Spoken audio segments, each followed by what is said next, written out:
pasensya ay isang magandang katangian. Ito ang nagturo sa atin na magpigil, umintindi, at magbigay ng pagkakataon sa iba. Madalas din nating marinig na tiyaga lang, magpasensya ka pa. Dahil naniniwala tayo na ang mabuting pag-uugali laging nagbubunga. Ngunit ang pasensya ay may hangganan, tulad ng kandila na ito ay nagbibigay ng liwanag.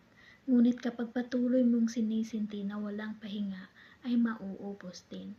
Ang pagkakaroon ng limitation sa pasensya ay it doesn't mean na masama ka. Ibig sabihin lang nito ay pinapahalagahan mo ang iyong kapayapaan. Maaari kang magpatawad ng ilang beses, umintindi sa mahirap na situation, pero may mga times din na kailangan mong sabihin na sapat na. Huwag mong antayin na maubos ka. Kapag hindi nagbago ang isang tao or hindi mo na kaya, leave it. Dahil may mga bagay at mga taong hindi deserve ng panibagong pagkakataon kung paulit-ulit na lang at sinasagad ka na.